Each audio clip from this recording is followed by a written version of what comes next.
and welcome to the Morningstar series Ask the Expert. I'm Emma Wall and I'm joined today by Mark Poulson, Principal of the Lancat. Hi Mark. Hey Emma. So we're here today to talk about drawdown, in particular certain drawdown products, but if we can just start at the basics. What is drawdown and why has it suddenly become so popular? Well, drawdown is just a way of getting money out of your pension without having to buy an annuity. And it's been around for ages. It's changed many forms in many ways, many of which are horrifically tedious and far too long-winded to go into here. But the reason it's become really popular is that over the last 2 or 3 years, there have been greater freedoms extended to people who have pensions in terms of how they access their money. So now you can, should you want, rip your whole pension fund out after the age of 55 and go do whatever you want to do with it. And famously, the pensions minister at the time said people might go and buy Lamborghinis, things like that. I know of no one, and neither do you, who has gone and bought a Lamborghini with their pension fund. But what it's done is allow people to say, well, look, my pension fund of however much is just an asset, and I'll use it in whatever way I want. The product that they use to achieve that in the industry is what we call income drawdown.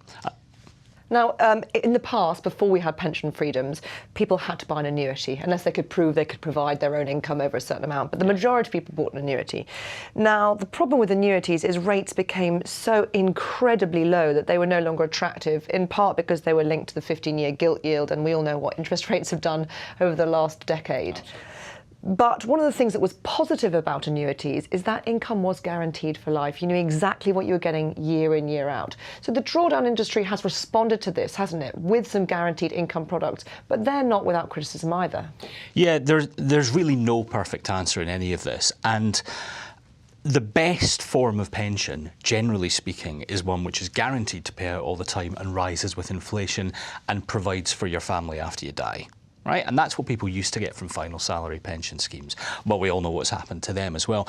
And annuities as a product, they're opaque, they're difficult to understand. There's been some work done to show they're actually quite expensive inside, but you would never see that. But what's really killed them is economics. Now, the rates have got very poor, particularly if you do want to build inflation proofing in or something for your spouse after your death. And that headline rate has really hammered annuity sales. I think at one stage they dropped by something like 80%. They've recovered slightly since then. So I think it's probably right to say that in the kind of canon of financial products that are available, including bank accounts and savings accounts and so on, annuity rates still suck, but everything sucks at the moment, and that's the economic environment we're in. It's great if you've got a mortgage because rates are really low, and it's really bad if you need to derive income from your savings. So a bunch of guys, mainly working in life companies, have been trying to work out what they can do to try and bridge the guaranteed world of annuities and the world of income drawdown, where you tend to leave your money invested in whatever form of assets you feel are appropriate. Might be stocks and shares, might not be, but trying to match the two up. And it's not an easy thing to do. And the products have been around for a while. These aren't new products, but they have come on quite a lot in recent years. And it's entirely for those reasons, to try and find something in the middle for people who aren't quite ready to go all out, but really don't want to do the kind of, one and done, that's my rate for the rest of my life kind of decision you get with an annuity. And these income drawdown products, which have that guaranteed income, are more expensive than normal drawdown, aren't they? But I suppose you get what you pay for. And how do the rates compare to annuity rates?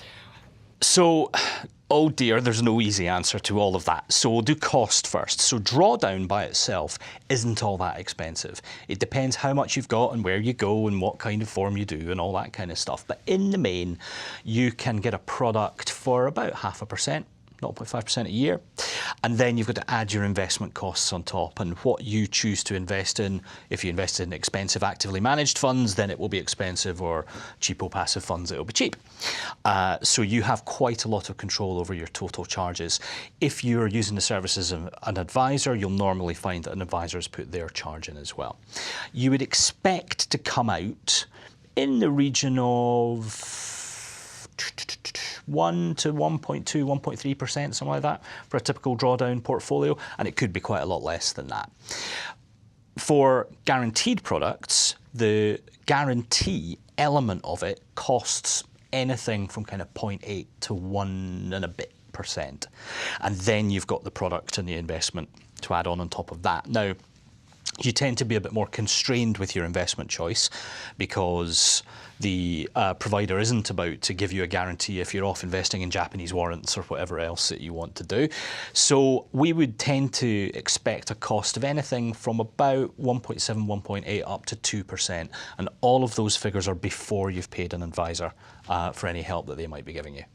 And I suppose the answer is that no one product, as you've alluded to, perhaps is the answer. It's about taking a portfolio approach to retirement, maybe having a bit of pot for money that you need in an emergency, a bit of money for sort of longer term income, and then something that perhaps you're investing in order to pass on to your loved ones after you get... Well, if you're lucky enough to have enough money to spread across all those different needs, then that's brilliant. That's exactly right. And generally speaking, a financial planner will do that. They'll say, right, you want to pass on, we're going to keep that stuff invested. We may annuitize for some of it. We might buy drawdown. We might use a guaranteed or product or something like that.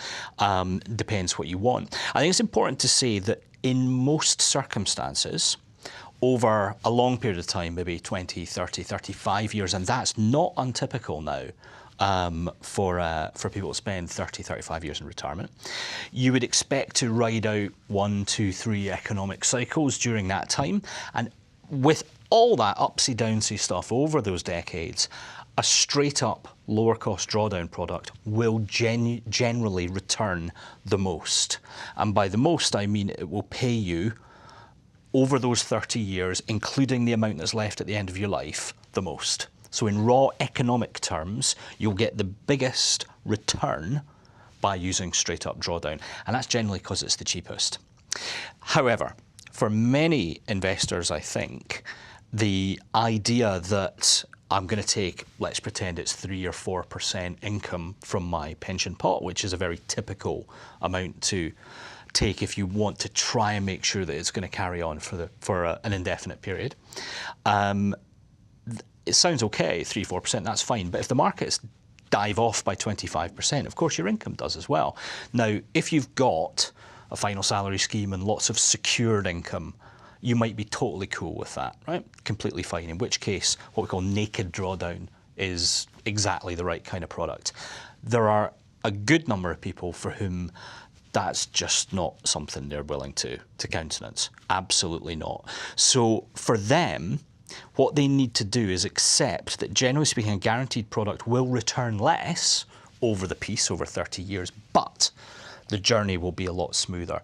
So that 1% or so that you're paying for the guarantees do work, right? We've done a bunch of testing on these things, and they are actually guarantees, and that's, one of the things I kind of went into it being pretty cynical about was, yeah, it's a guarantee except on a Tuesday. Or except if a presidential election returns something that you didn't expect or something like that. But no, these are actually guarantees. And they lock in growth. So the provider's doing clever things behind the scenes. So that smooths your income, but assuming markets rise over 20, 30 years, you probably won't get the full effect of those rises. So if your thing is that you can't process the idea that your income can follow a stock market style pattern, and you don't want to buy an annuity, there are a class of products now that sit in the middle. I got told a very interesting story by one provider of it, if you'll allow. Quite a lot of people have started taking their money out of final salary pension schemes. As I'm sure you know, transfer values have been very high of late and seem to be getting still higher, and it's enough to get people to trade in the security. One provider of guaranteed products we spoke to said that one of the major sources of business for them was people who'd chosen to come out of the final salary schemes, get a big pot of money, and then panicked and thought, oh God, I've got all this money now. What am I going to do with it? I can't just put it in the stock market. I need something that feels a little bit smoother than the stock market. And it seems remarkable to me that someone would trade in security and guarantees to get hold of their money and then think, I need guarantees. But there you go, they are there. So as with anything, if you want someone else to shoulder risk for you, you have to pay them to do it. And that's what these products are trying to do. Mark, thank you very much. Pleasure. This is Emma Wall from Morningstar. Thank you for watching.